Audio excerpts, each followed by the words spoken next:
la cour de récréation, ce que je voulais vous dire, c'est que partout dans le monde où il y a une école, il y a une cour, un espace pour la récréation.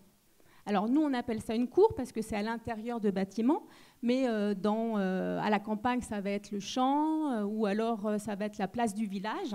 Les configurations spatiales vont être différentes, mais partout dans le monde, on a cet espace. Alors, je vous expliquerai pourquoi on a cet espace tout à l'heure. Donc la définition. Alors, selon les dictionnaires, la récréation, c'est un moment de détente qui vient après une occupation plus sérieuse. Plus sérieuse, c'est l'école, ça demande de la concentration, de la mémorisation, de ne pas trop bouger physiquement. Et en fait, dans le sens le plus archaïque, on parlait de récréation au sens du réconfort. Alors, ça vient du latin recreatio, et c'est en 1482 que c'est à l'école que l'on va utiliser ce terme. Et puis, au XIe siècle, quand on l'utilisait, c'était pour dire ranimer et recréer, recréare. Hein, ça, je crois que vous l'avez dit ce matin ou pas? Non, mais je disais juste l'angoisse, on réanime les élèves plusieurs fois par jour, comme ça. Mais voilà, c'est ça, c'est ranimer. Alors, pourquoi ranimer? On va vous expliquer. C'est qu'en fait, au XIXe siècle, le sens actuel vient de recréer et de création. Et ça veut dire quoi? Ça veut dire qu'avant d'avoir un rôle pédagogique, la récréation est perçue devant reconstituer la force de travail et l'attention mobilisée en classe. En fait, ce temps de récréation, il est fait pour que les corps soient à nouveau disponibles pour accueillir les apprentissages et permettre aux élèves de se concentrer. Sans cette activité physique, les élèves ne pourraient pas être disponibles. Et les études aujourd'hui qui ont été menées un peu partout dans le monde font remarquer qu'un élève qui aurait été privé de récréation pour x, y raison, en définitive, après, il ne pourra pas se concentrer correctement, il ne pourra pas être disponible. Donc, il faut absolument que l'enfant, lorsqu'il est à l'école ou lorsqu'il est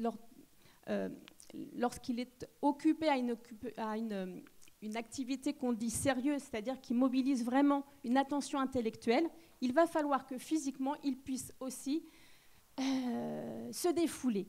Mais c'est quelque chose de physiologiquement nécessaire. Donc c'est un moment de recréation. Recréation, moment où je vais recréer ce moment de disponibilité qui va me permettre d'apprendre quelque chose derrière. Alors c'est un espace, d'accord. Alors généralement c'est un espace qui est large, dédié au temps de récréation. C'est sous Victor Duruy, en 1886, qu'on va avoir les premiers principes architecturaux de la cour de récréation. Qu'est-ce qu'ils nous disent? En 1905, les instructions officielles parlent pour la première fois de la cour. Alors, en maternelle, on nous dit que cette récréation est pourvue d'un abri couvert. On prévoit 3 mètres carrés par enfant et on propose de planter des arbres. Alors, nos cours parisiennes sont le fruit de Victor Duruy. On a bien, dans la plupart des cours des écoles du 19e, là, des arbres. Il y avait souvent cet abri qui a été enlevé pour certaines écoles, remis ensuite. Et puis, il va aussi lier cette récréation avec le moment d'apprentissage, puisque pour Victor Duruy, les leçons doivent ne pas dépasser 1 heure. Et ensuite laisser du temps à l'enfant pour aller à la récréation. Alors, généralement, les écoles françaises sont dotées d'une cour. Cet espace doit être assez grand pour permettre à tous les enfants de bouger sans se cogner, mais aussi pour que chacun puisse accéder normalement à des activités qui lui sont propres et qui répondent à ses besoins. Alors ce temps, en fait, c'est une pause planifiée entre 2 périodes d'enseignement. C'est un temps scolaire qui est nécessaire pour permettre aux élèves un développement harmonieux. Et ce lieu est partagé par différents acteurs de l'école. Donc bien sûr, il est utilisé par les enseignants sur le temps de récréation, mais il est aussi utilisé par les enseignants PE, PVP, professeurs d'EPS sur du temps scolaire, en EPS, mais ça peut être aussi en sciences, on peut être sur d'autres activités. Et cette cour est aussi utilisée par les animateurs et les éducateurs dans le périscolaire ou en extrascolaire. Alors, il y a vraiment une importance d'aménager les cours d'école. Alors, pourquoi on aménage les cours d'école? Donc, la cour d'école Oasis, je vais essayer d'aller très vite parce que, je passe très vite cette diapositive. Tout ce matin, on vous a expliqué l'intérêt de la cour Oasis pour le défi au changement climatique, donc je ne vais pas m'étendre là-dessus. Je pense que vous avez bien tous compris. C'est surtout pour les enfants la santé. C'est la promotion de la santé. Et la santé, c'est un état de complet bien-être physique, mental et social qui ne consiste pas seulement en l'absence de maladie ou d'infirmité. Et la cour de récréation est très importante dans la promotion de cette santé. Les recommandations de l'OMS disent que les enfants doivent bouger au minimum 1 heure par jour. Quand on dit bouger, c'est une activité physique assez intense. Et l'OMS nous dit aussi que l'école est le lieu par excellence pour sensibiliser les jeunes à un mode de vie sain et actif. Donc l'idée, c'est d'aménager ces cours d'école de manière à ce que ça permette aux élèves de bouger le plus possible et ainsi être dans une santé physique, mais aussi on est dans une santé mentale avec des compétences psychosociales qui sont développées et sociales. Alors, pour les enfants,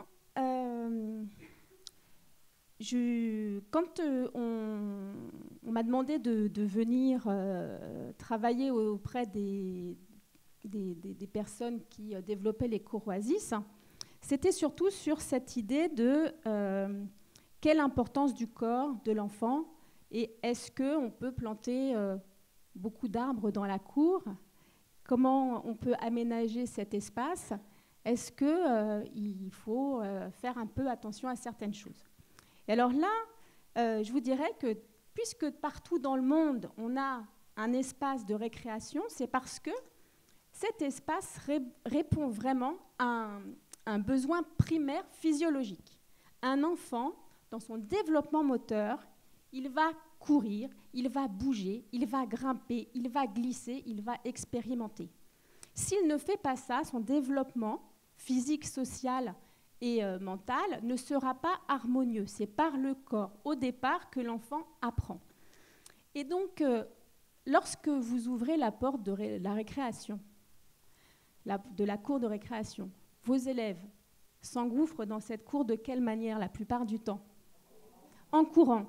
Et en courant, mais vraiment de façon très intensive. Vous n'avez pas de claquage. Parce que physiologiquement, un enfant jusqu'à 12 ans ne peut pas se faire de claquage, justement parce qu'il a ce besoin impératif de mouvement. La nature est bien faite. Quand vous êtes chez vous et que vous avez un enfant en bas âge, que vous êtes dans le salon, qu'il est dans sa chambre, que vous l'appelez, quand il vient vous voir, il vient comment? La plupart du temps, en marchant, en traînant les pieds? Ça dépend des enfants, ça dépend de l'âge. Alors, adolescents, ils vont traîner les pieds. Mais physiologiquement, ça s'explique aussi. Je ne vais pas développer l'adolescent, mais ça s'explique aussi. Mais quand vous avez un enfant de 4 ans que vous appelez de sa chambre au salon, généralement, il vient en courant et vous lui dites « Ne cours pas, ça va, il y a les voisins en dessous ». Donc, c'est vraiment penser que cette récréation, cet endroit, ce lieu, il est très important et il est essentiel à la santé de l'élève et à son bon développement. C'est-à-dire que quand on va aménager la cour, il faudra penser aussi un accès à une très grande variété d'activités physiques au plus grand nombre. La plupart du temps, on a un espèce de terrain de foot, et encore, c'est-à-dire qu'on a des marquages au sol, un rectangle, Dans ce rectangle, généralement ce rectangle à Paris, il est un peu au centre de la cour.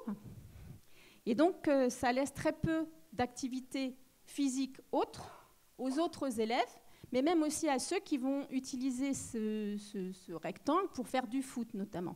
C'est là qu'on s'aperçoit qu'on a les garçons au centre de la cour, les filles plutôt à l'extérieur du rectangle. Donc peut-être que ce rectangle, déjà, s'il était placé un peu ailleurs, ça irait mieux. Ça permettrait aussi de proposer vraiment des activités physiques différentes, les plus variées possibles, pour permettre un développement physiologique harmonieux. Alors, en gros, je ne sais pas si vous voyez, il faudrait penser, et c'est pour ça que cette école, dans le milieu rural, si elle avait eu peut-être ce tableau, elle se serait dit, tiens, c'est ça qu'il nous manque. Et en fait, on a des activités physiques qui vont d'intensive à calme, qui doivent être proposées aux enfants de manière très libre, de manière à répondre à tous les besoins, qu'ils soient physiologiques, culturels, sociaux, etc. Alors, on a des activités de performance, c'est-à-dire penser des espaces où on peut faire la course, sprinter, courir, sauter, faire des jeux collectifs qui impliquent la course, des activités qui permettent d'avoir une dépense physique avec ce sentiment d'avoir une fatigue saine après. On a les activités d'adaptation à l'environnement, se balancer, se renverser, grimper, glisser. Donc là, vous avez dans les écoles en maternelle, mais plus du tout en élémentaire, des structures qui permettent aux jeunes enfants de s'essayer, mais après, c'est fini pour les élémentaires et c'est bien dommage. Alors, on a la ville qui propose maintenant des murs d'escalade dans les budgets participatifs. Donc, ça participe quand même à développer ça. Des activités à visée esthétique, expressive et artistique, très peu de choses sont proposées dans les écoles, dans les cours. Les activités collectives et coopératives qui ne nécessitent pas forcément un espace extrêmement grand. Je pense aux jeux de raquettes, aux jeux contre les murs, voilà. Et puis des activités plus calmes, où on pourrait proposer aux enfants des jeux de société, les osselets, les billes, les cartes, jouer aux échecs, des activités de pratiques corporelles de bien-être, c'est-à-dire la relaxation, la respiration, des exercices de yoga, dessiner, colorier, construire, jardiner. Tout ça doit être pensé pour pouvoir aménager la cour et répondre vraiment aux besoins des enfants. Alors pour les enseignants, pourquoi aménager ? Ça va permettre une meilleure réussite des élèves avec une gestion plus aisée de la classe. Si l'enfant a bien eu sa pause de 15 minutes en dehors du temps de déshabillage et habillage, ça va permettre à l'enfant d'être disponible, c'est ce que je vous disais tout à l'heure. Et les recherches soulignent que les élèves qui n'ont pas bénéficié de ce temps sont plus en difficulté et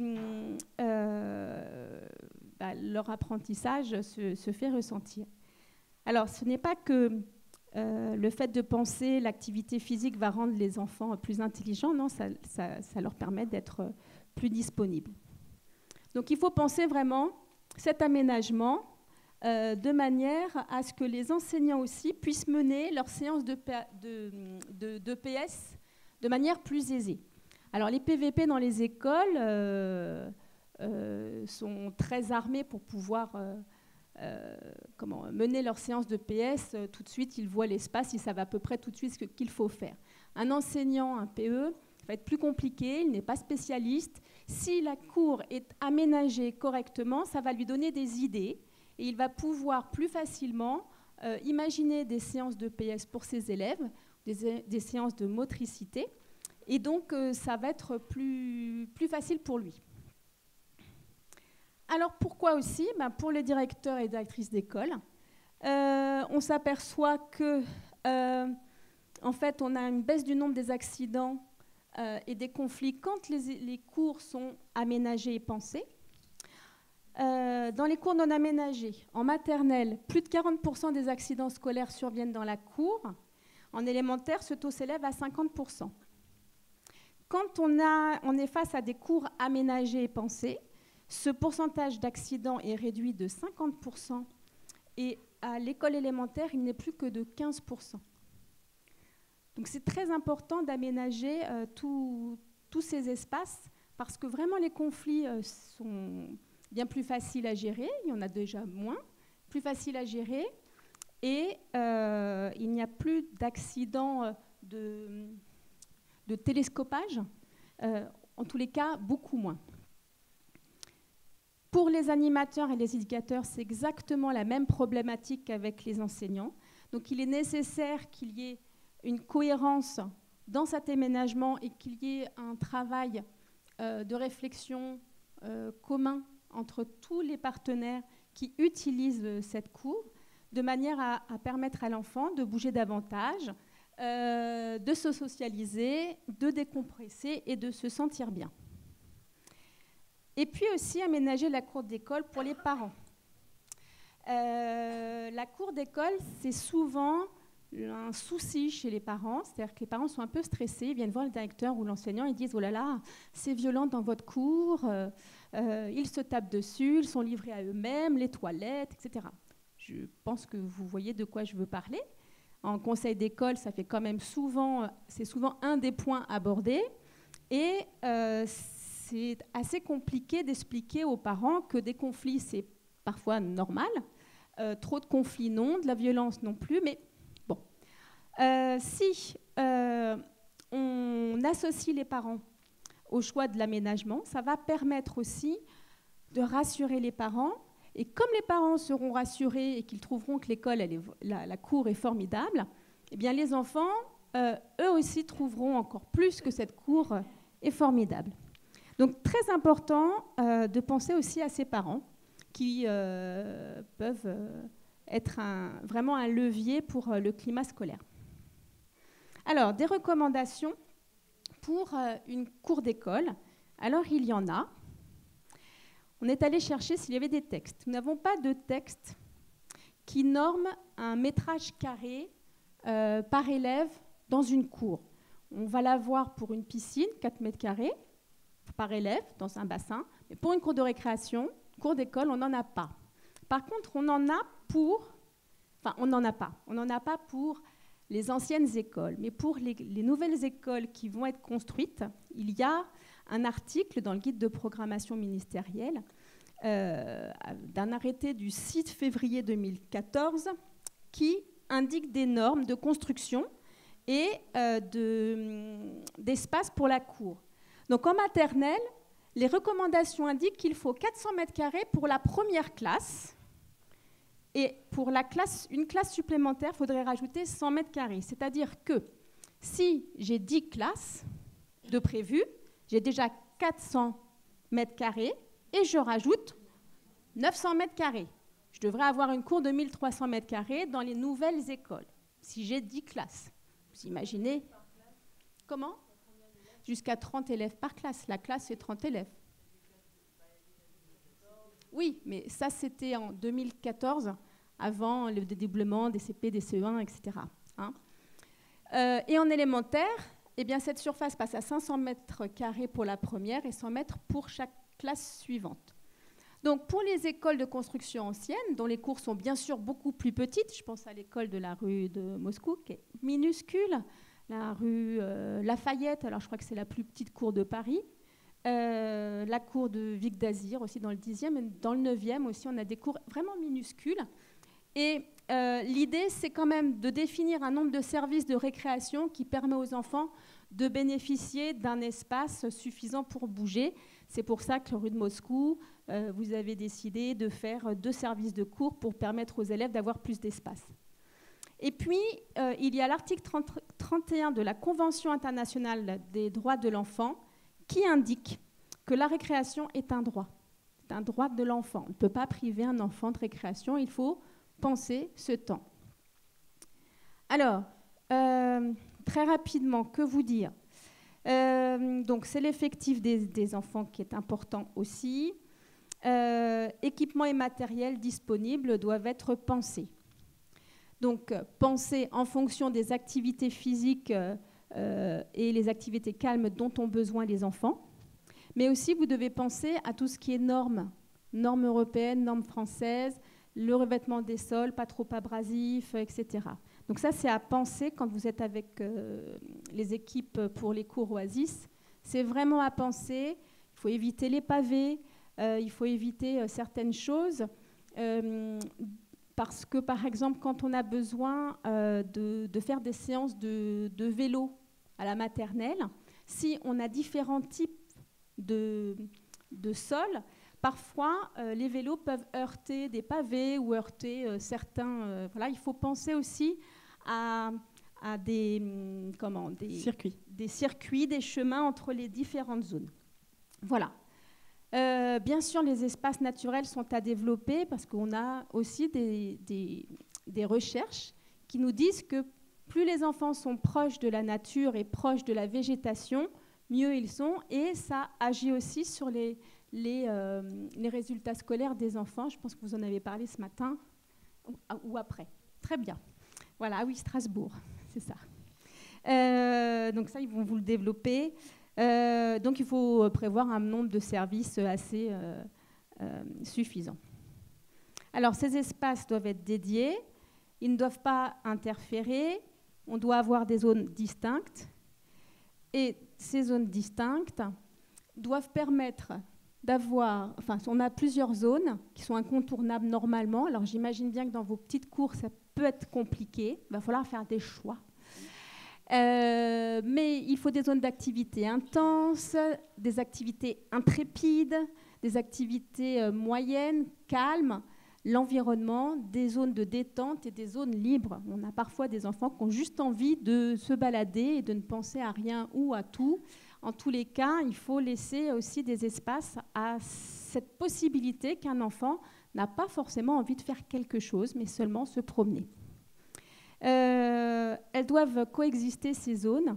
Et un des aspects importants, c'est de lutter aussi contre les inégalités hommes-femmes.